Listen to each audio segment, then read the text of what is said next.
예, 오늘 요한일서 4장 17절 18절 말씀을 가지고 사랑이 우리에게 온전히 이룬 것을 이란 제목으로 말씀을 전합니다. 우리 다 같이 한번 인사할게요.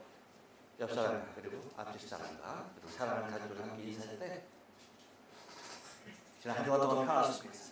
지난 한 주간 동안 편안하셨습니까? 편안하셨습니까? 여러분들은 한 주간 동안 평안하지 못했나 봐. 인사하는 게 영 기쁘지 않아. 그 이유를 내가 가만히 생각해 보니까 추석 명절임에도 불구하고 고향이 그리워도 못 가는 신세를 너무나 탓하고 있었던 것 같아요. 어떻게 명절인데 고향에 다녀오셨어요? 못 갔죠? 갔으면 여기 있을 수가 없는 건데 추석인데도 한국에 못 갔어요. 그렇죠? 제가 한국에 가면 꼭 하려는 곳이 있다고 그랬죠? 여러분들도 아실 거예요. 그 중에 또 한 가지가 뭐냐면 이발을 하고 온 것입니다. 이발. 뭘 하고 온다고요? 이발을 꼭 하려고 아주 애를 써요. 그 이유는 뭘까요? 한국이 싸서? 그렇잖아요. 여러분 지금 한국 물가가 장난이 아니에요.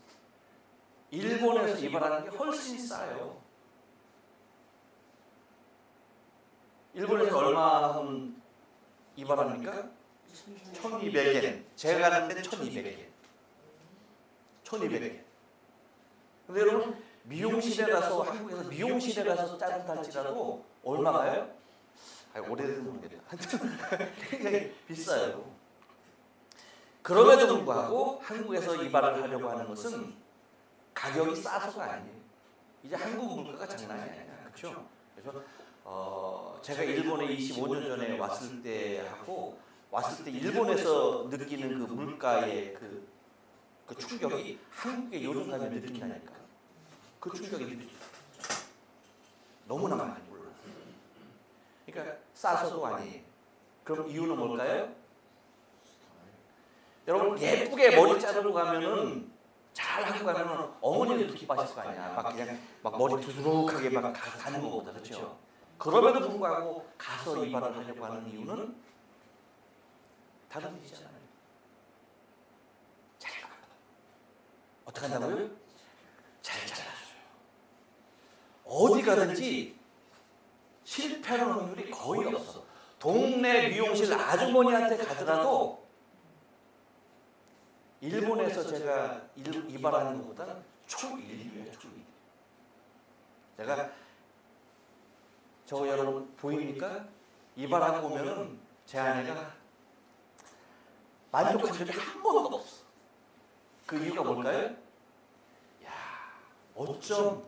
그래서 여기 도간에 있는 동네요. 여기저기 다 가게마다 다 찾아봐요. 얼마짜리로? 1200엔짜리고.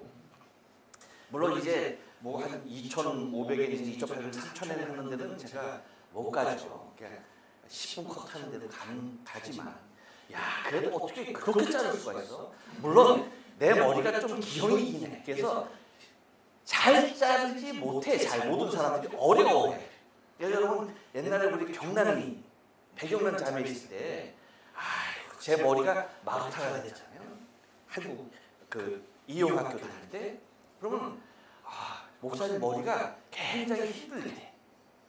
그 힘든 머리를 잘라버린 했으니 그 시절이 얼마나 좋아지겠어. 그렇죠?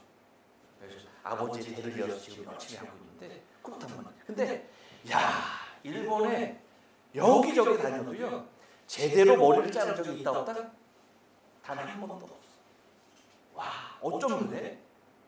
어쩜 그렇게 하나같이 못 자르냐? 놀라지도 않아. 제가 왜 이 얘기를 하려고 하냐면 한국 사람들의 이 손재주가요 정말 탁월해요. 정말 탁월해요.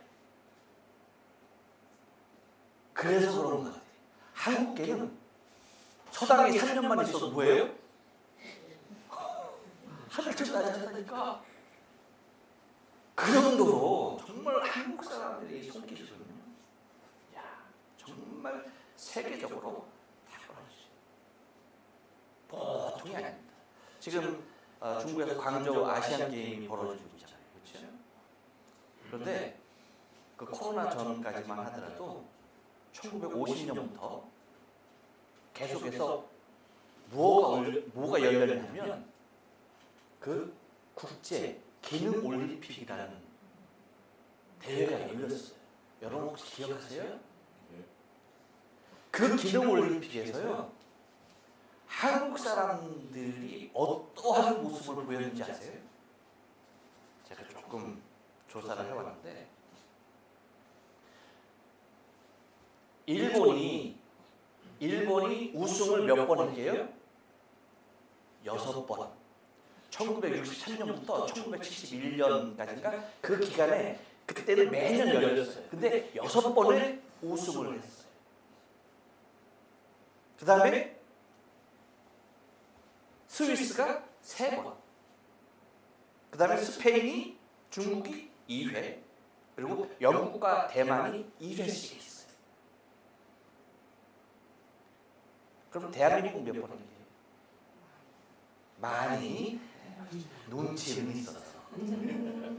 그렇죠. 눈치는 있었어. 많이 했어. 만약에 일본이 6번 우승할 때는 매년 열렸었어요. 근데 그 이후로 2년에 한 번씩 열렸어요. 근데 그 이후 2년으로 한 번씩 열릴 때 몇 번 우승했느냐? 옆 사람에게 얘기해. 19번. 놀라냐고 얘기도 못해주네. 19번. 그 19번 우승하는 가운데 준우승이 5번, 3위가 2번인가 3번. 그렇게 했어요. 그러니까 다른 나라들이 흉내를 못 내는 거지. 그만큼 기능 올림픽에서 금메달을 휩쓸고 우승을 하는 나라가 어디예요? 대한민국. 그러니까 그만큼 손재주가 뭡니까? 탁월한 거예요. 이것은 근래에 들어서 된 것이 아니라 사실은 뭐예요? 옛날 우리 조상 때부터 그랬던 것이죠. 그러니까 우리 조상 때부터 지금까지 한민족의 손기술은요, 그 어느 나라, 어느 민족보다도 탁월하다는 사실. 자부심이 들죠. 그렇기 때문에 여러분 힘든 시기도 많은 사람들이 겪었죠. 인지니어를 통해서 일본으로 끌려가는, 그렇죠? 화가가 있고 도공들이 하여튼 도장이나 빚는다면은 다 씨를 말릴 정도로 일본으로 자라갔죠. 이유가 뭐예요? 우리 조상들이 갖고 있는 탁월한 도예의 그 손끝에서 나오는 솜씨는 누구도 흉내를 내지 못할 정도로 탁월했기 때문입니다. 그래서 여러분 지금도요, 일본에서 세공에 있어서 최고의 기술을 갖고 있는 독보적인 사람들이 누구예요? 왜 대답을 못해? 우리 한국 사람들이 이 보석을 세공하는 데 있어서 탁월한 실력을 발휘하고 있는 거예요. 지금도 일본에서 정말 제2를 달리고 있는 사람들이 누구냐? 한국 사람이죠. 곧 여러분, 원석이 고가의 보석으로 거듭나게 되는 것은 사람의 세련된 연마술에서 원석이 보석으로 바뀌는 거죠. 근데 그 기술, 그 손기술이 누구에게 있다? 한국 사람들에게 있다. 여러분, 이와 같은 원리로 우리가 좀 성경을 오늘 보면요, 우리의 신앙의 삶 가운데서도 우리에게 가장 고귀한 보석으로 연마되는 것이 있어요. 그것이 무엇일까요? 그것이 무엇일까요? 다른 건 아닙니다. 바로 사랑이에요.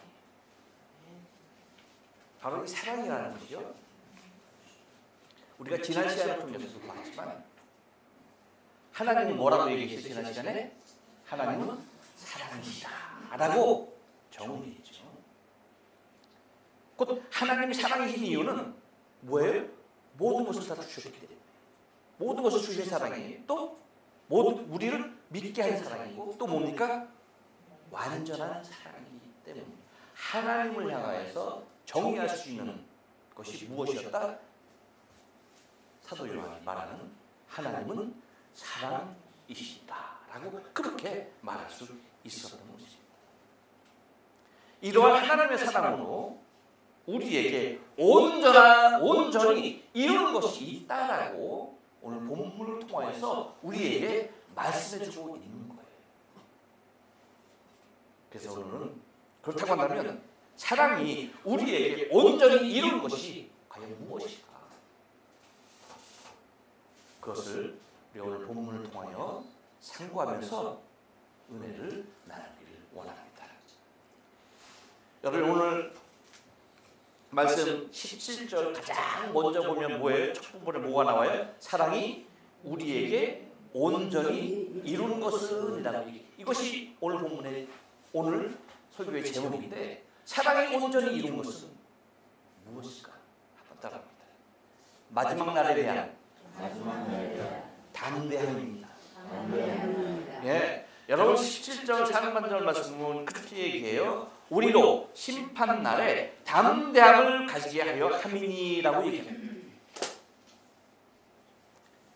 인생은 누구나 자신의 마지막 날을 맞이하게 됩니다.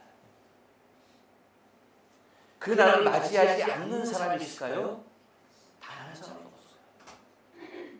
인생은 너나 할 것 없이 누구나 다 인생에 있어서 마지막 날을 맞이하게 됩니다. 다른 말로 오늘 요한이 표현하는 말을 보면 그날을 뭐라고 얘기합니까? 심판의 날이죠. 곧 우리 인생의 마지막 날이 어떤 날이다? 심판의 날이에요. 인생에 수없이 많은 날들이지만 그중 한 날이 곧 마지막 날이 되는 것입니다. 근데 그 마지막 날은 우리에게 심판으로 조율 배우는 날이 된다는 것이죠.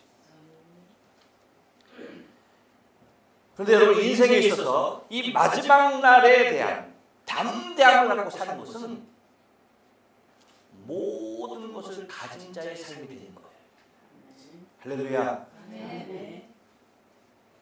여러분 우리가 부족한 것이 없을 만큼 많은 다양한 것들을 소유했기 때문이 아니에요. 소유와는 전혀 상관없이 담대함을 갖고 있기 때문입니다. 여러분 법정에 가거나 경찰서에 가면 나도 모르게 떨고 두려워하는 것을 느끼게 되어요. 아주 묘한 중압감이 사로잡히게 되는 것을 바라보게 됩니다. 여러분들 그런 경험 없어요? 하긴 뭐 경찰서 언제 가봤고 법정에 언제 가봤어요? 여러분들은 참 행복하신 분들이에요. 저는 법정에도 가봤고 경찰서에도 가봤어요. 근데 다 뭐예요? 떨려. 안 믿는 것 같은데 떨려요. 근데 사실 이 법정에 그리고 이 법정에서는 이 두려움은요 누가 갖는 두려움이냐면 세상 사람들이 갖는 두려움이에요. 왜? 거기에서 자신에 대한 심판이 주어지기 때문이죠. 하지만 우리가 맞이하는 마지막 날, 이 날은요 법정에 서는 우리가 아닌 세상 사람은 법정에 서는 것이지만 심판대에 서는 것이지만 주의 백보자 심판대 앞에 서는 것이지만 우리 믿음의 사람들은 어디에 있는 겁니까? 백보자 앞에 동일하게 쓰는 거지만 심판대가 아닌 뭐예요? 시상대 앞에 서는 거예요. 여러분 선수들이 열심히 4년간 열심히 운동하고 훈련해서 경기에서 좋은 성적이 됐어. 1등을 했어. 그러면 어디에서요? 나중에? 심판대에서요? 아니죠. 어디에서요? 시상대 앞에 서는 거죠. 그 자리가 부족고 떨림의 자리겠습니까? 서봤어야지. 저도 서보지 않아서 모르겠는데 얼마나 기쁠지 모를 거야. 정말 그동안 고생했던 모든 것이 주마등같이 막 그냥 스치고 지나가고, 그래서 얼마나 가득하게 보여. 눈물까지도 흘리잖아. 그 기쁨과 감격이 얼마나 크냐. 이것이 우리가 갖는 마지막 날의 기쁨이 되는 것입니다. 그래서 주님이 말씀하시죠. 담대하라고 얘기하는 거예요. 왜요? 내가 세상을 이겼기 때문에 너희는 담대하라고 얘기하는 겁니다. 그래서 요한복음 16장 30절에 보면 이것을 너희에게 이름은 너희로 내 안에서 평안을 누리게 하려 함이라. 세상에서는 너희가 환난을 당하나 뭐예요? 담대하라. 내가 세상을 이겼노라 하는 말씀하고 있는 거예요. 여러분, 우리의 신앙의 삶이 물론 이 세상에 살아가는 동안 환난일 수 있어요. 엄밀한 말로 얘기하면 주의 이름으로 받는 핍박 그 자체일 수 있습니다. 하지만 주님 뭐라고 말씀하시는 거예요? 담대하라는 거예요. 왜? 저와 여러분은 마지막 날, 그 심판의 날에 담대함을 가졌기 때문입니다. 무엇으로? 하나님의 완전한 그리고 온전하신 사랑으로 내 안에 그 담대함을 이루었기 때문인 것이죠.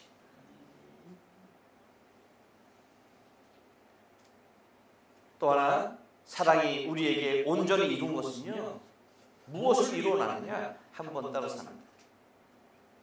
주와 똑같은 삶을 우리도 세상에서 살게 합니다. 그렇습니다. 주님이 세상에서 살았던 그 삶을 우리도 똑같은 모습으로 주님과 같이 이 세상에서 살게 하신 것입니다. 그것이 사랑으로 우리 안에 온전히 이루어 놓으신 거예요. 17절 하반절을 보니까 그렇게 얘기하잖아요. 주의 어떠하신 것 같이 뭐예요? 우리도 세상에서 그러하리라. 할렐루야. 주의 그러하신가도 같이 우리도 뭐예요? 세상에서 그러하리라는 거예요. 가끔 여러분 연예인들, 그 연예인들의 그 팬클럽이 방송되어지는 때가 있어요. 그렇죠? 연예인마다 다 팬클럽이 있는 거 아세요?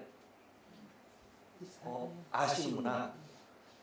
저는 팬클럽이 있을까요? 없을까요? 갸우뚱하네. 연예인도 아니니까. 팬클럽. 근데 그 모습을 보면요, 그 팬클럽으로 팬으로 활동하는 사람들을 보면, 야, 장난 아니에요. 그 열정, 그 열심, 그런 것들이요, 이 보통 사람이 할 수 없는 정말 대단함을 느끼게 되죠. 그래서 그 팬클럽을 빼서 활동하는 그 사람들을 보면 제가 갑자기 막 작아지고 부끄러워지고 그래요. 왜요?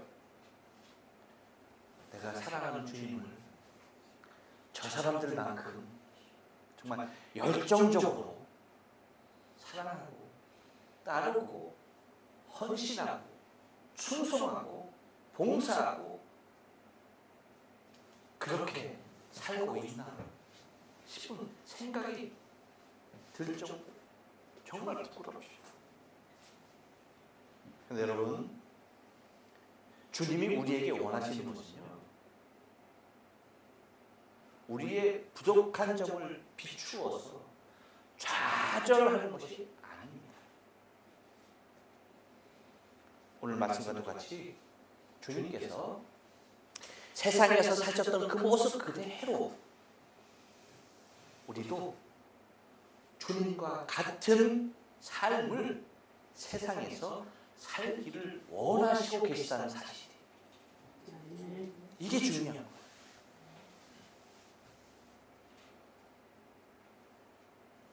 내가 누군가와 같이 그렇게 살지 못한다라고 하는 그런 좌절과 비관에 빠지는 것이 아니라 뭐예요? 주님께서 이 세상에서 사셨던 그 삶의 모습을 그대로를 내가 살아내길 원하시고 계시다는 거예요. 그래서 말씀하시기를 뭐라고 말씀하십니까? 주의 어떠하심과도 같이 우리도 세상에서 뭐예요? 그러하리라 라고 얘기합니다. 여러분, 그렇다면 주님께서 세상에서 어떠하셨습니까? 우리 암송하고 있잖아요. 마태복음 5장, 6장, 10장. 근데 여러분, 제가 여러분에게 말씀드린 적이 있죠. 마태복음 5장, 6장, 10장 상상수훈이죠. 이거 맨날 읽어라, 일주일에 한 번 읽어라, 한 달에 한 번 읽어라, 1년에 한 번 읽어라. 어느 거? 매일 읽어라. 이유가 뭡니까? 예수님께서 우리가 살아가야 할, 우리가 이 세상에서 살아가야 할 성과 빛의 모습을 그대로 다 드러내 주신 말씀입니다. 당신이 그렇게 사셨고 또 당신을 따르는 제자들, 당신을 믿는 우리 신앙인들 모두가 다 뭐예요? 세상 사람들에게 귀감이 되어지는, 본이 되어지는 그리스도임을 드러내는 삶을 살기를 원하고 계십니다. 그래서 그 말씀을 하나 묵상하면서 낮아진 자의 모습으로, 겸손한 자의 모습으로, 섬기는 자의 모습으로, 헌신하는 자의 모습으로, 원망하지 아니하고 감사하는 자의 모습으로, 교만하지 아니하고 겸손한 자의 모습으로,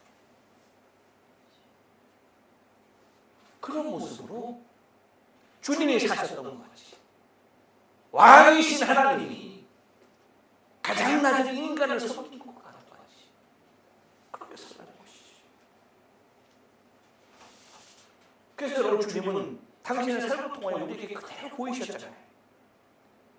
당신의 생명과 헌신을, 당신의 생명과 헌신으로 섬기는 삶을 우리에게 다 보이셨던 것이죠.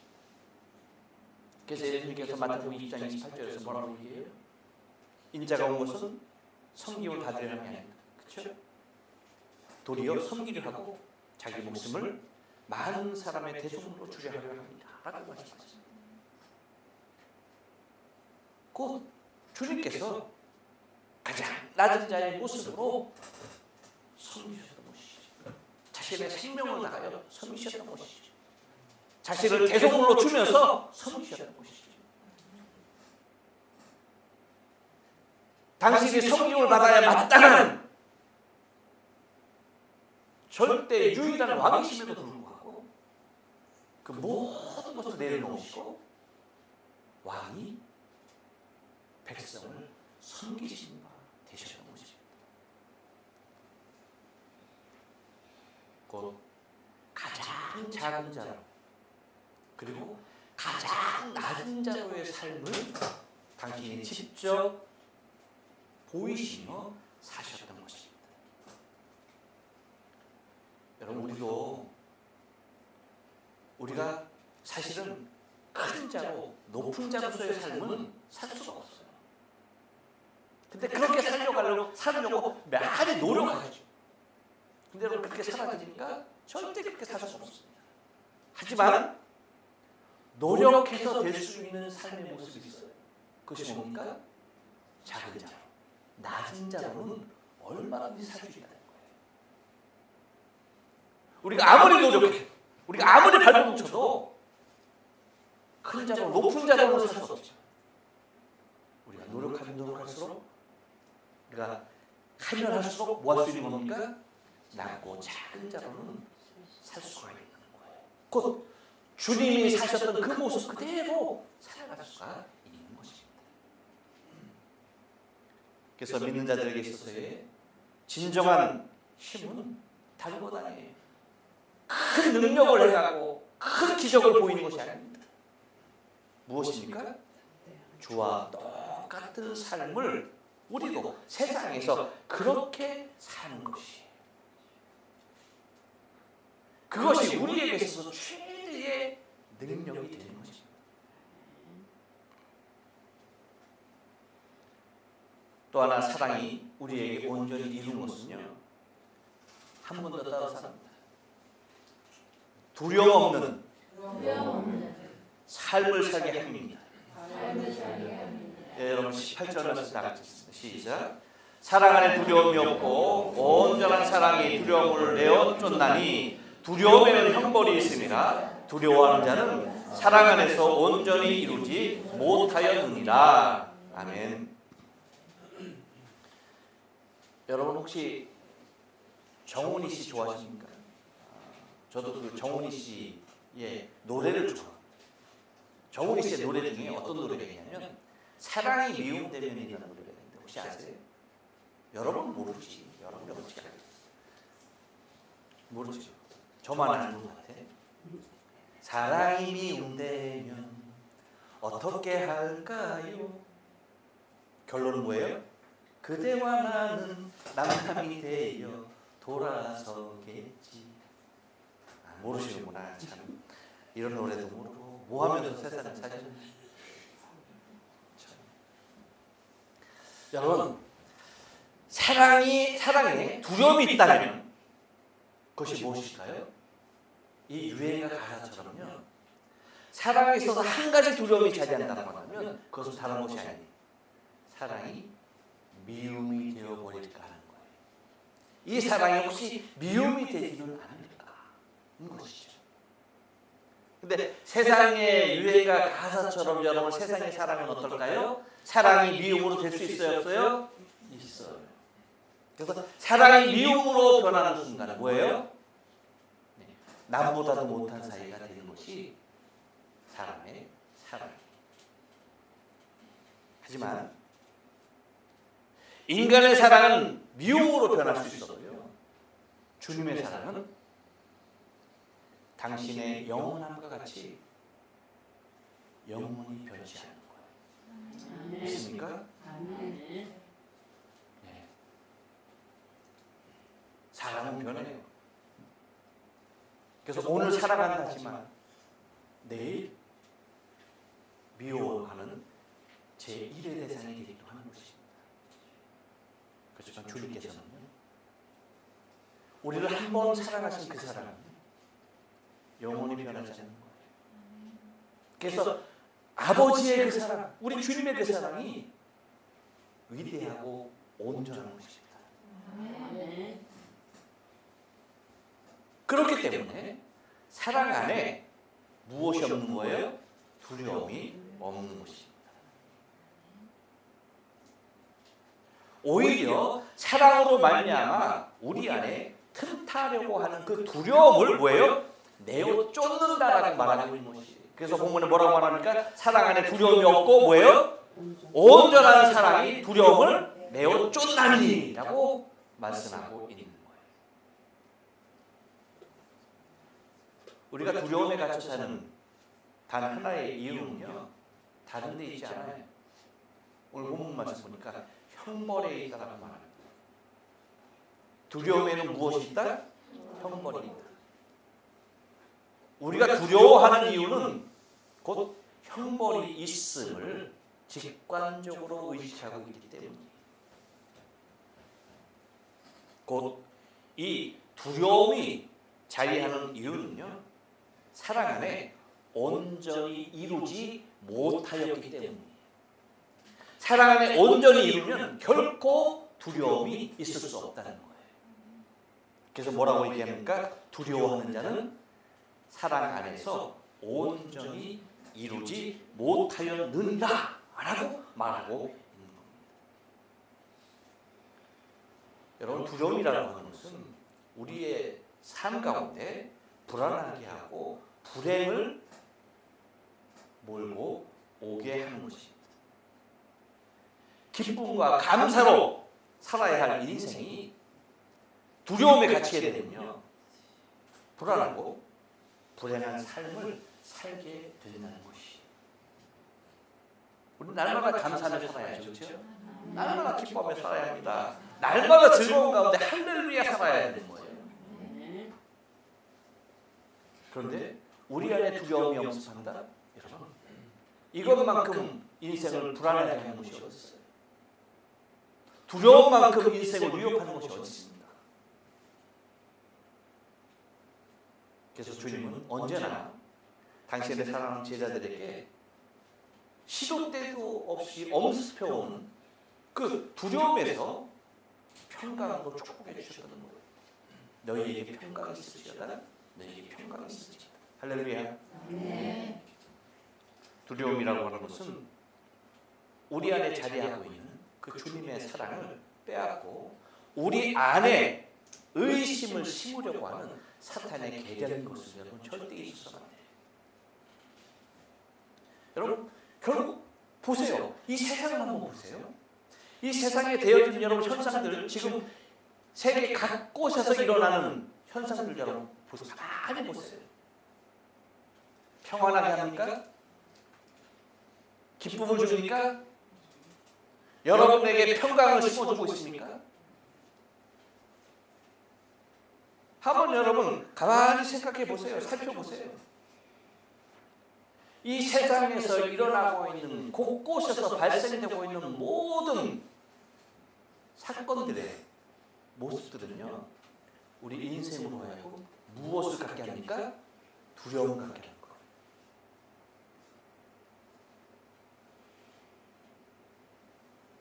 두려움밖에 없는 거예요. 전쟁에 대한 두려움, 온난화에 대한 두려움, 그 결과 올해 우리가 얼마나 무더운 더위를, 무더운 여름을 지냈어야 해요. 근데 올해는 끝날까요? 그렇죠. 더 더운 여름이 저와 여러분을 맞이할 거예요. 열정적으로. 그렇죠. 세계에서 일어나는 모든 일들이 인생으로 하여금 두려움 가운데 사로잡히게 한다는 거예요. 이유는 다른 데지 않죠. 공중거제 잡은 사단의 계략입니다.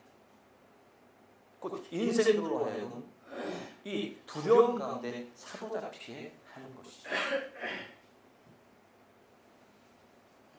그럼에도 주님은 우리에게 두려움 없는 삶을 살게 하십니다. 할렐루야. 그래요. 세상의 현상들은 우리로 하여금 두려움에 떨게 하지만 주님은 절대 우리를 그렇게 살게 하지 않으세요. 사랑 안에 두려움이 없고 온전한 사랑이 두려움을 내어 쫓는, 할렐루야. 이것이 사랑 안에서 온전히 이루는 것이라는 거예요. 여러분 바라기는 주님 오시는 그 마지막 날까지, 심판날, 오히려 기쁨으로 주를 맞이하고 주님께서 내게 주신 상급을 소망하며 이 세상에서 사는 동안 주님과 똑같은 모습의 삶을 주님의 판박이로 재현하며 두려움 없이 담대함으로 살아갈 수 있는 저와 여러분의 신앙의 삶 되어지길 주님의 거룩하신 이름으로 축복합니다. 기도하십니다.